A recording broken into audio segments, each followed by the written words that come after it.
let me use Hell Week. This is a perfect example. Hell Week's 130 hours.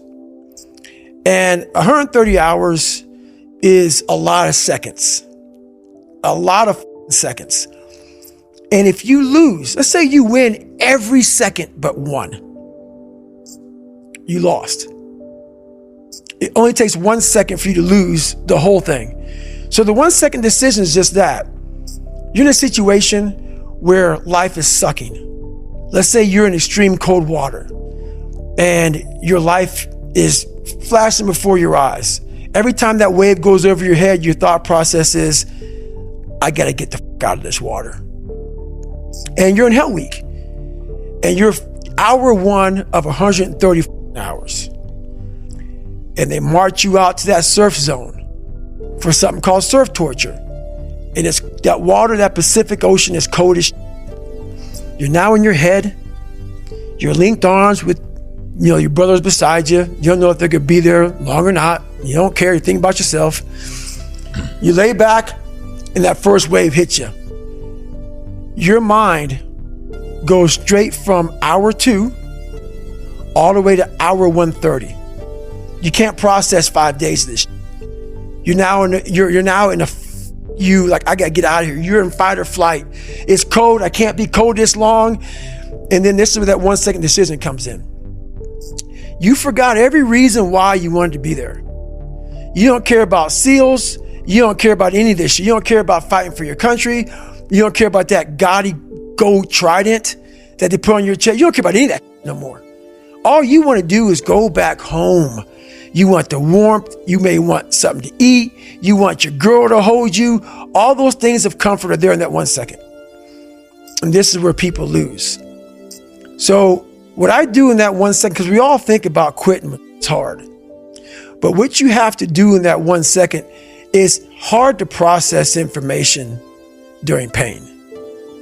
Because that pain takes over and you can't think rationally. You're thinking about fight or flight, save yourself. That's not a rational thought.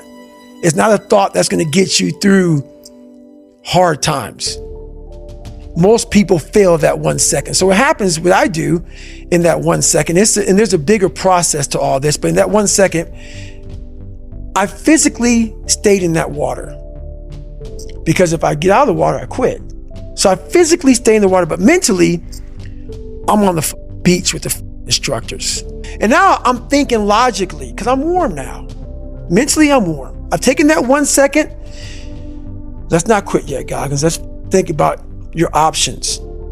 Where are you going to end up if you quit this? Where are you going to go? What are you going to say to yourself? Because you know you're going to get warm. The second you get out of this water, you can take a shower and you could be warm. And in 5 days, you could be out. So I start thinking logically. I calm my brain down because your brain just wants to get the fuck out. Ring the bell, put your helmet down, get warm, and then you're really fucked. And these are the things you have to think about in the 1 second decision. So that's what that's all about. It's about gaining control of your mind, putting things back in the proper perspective, and then saying, I really do want to be here. And I'm going to have a bunch of these 1 seconds through this 130-hour journey. And I have to learn to control these, because if I fail one of these 1 seconds, I will not be a SEAL. I will not be a doctor. I will not be a lawyer. I will not be whatever the fuck it is. So that's how important that 1 second decision is.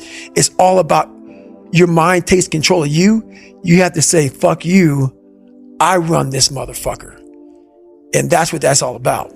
Projecting yourself forward to see what are the consequences of failing? Mm-hmm. What are the consequences of stopping? Yep. Is about as powerful of a motivation strategy as I can think of, because what you're doing is you're trying to optimize right now to stop the discomfort. That's right.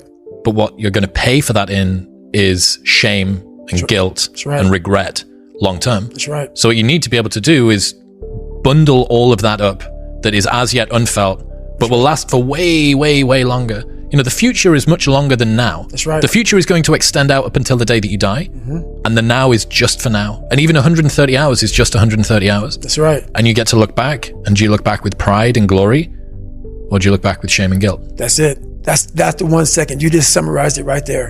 And most people fail those 1 seconds. And then that 1 second leads to 20 years, 30 years, 40 years of fuck.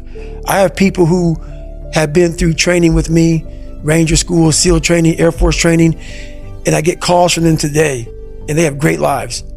And all they talk about is how they failed in that one moment. And they can't even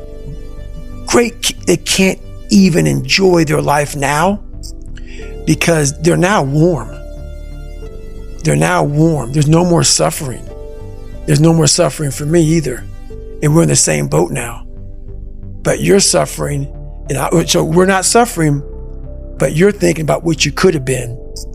I am exactly what I should have been. And that's where people start to lose it.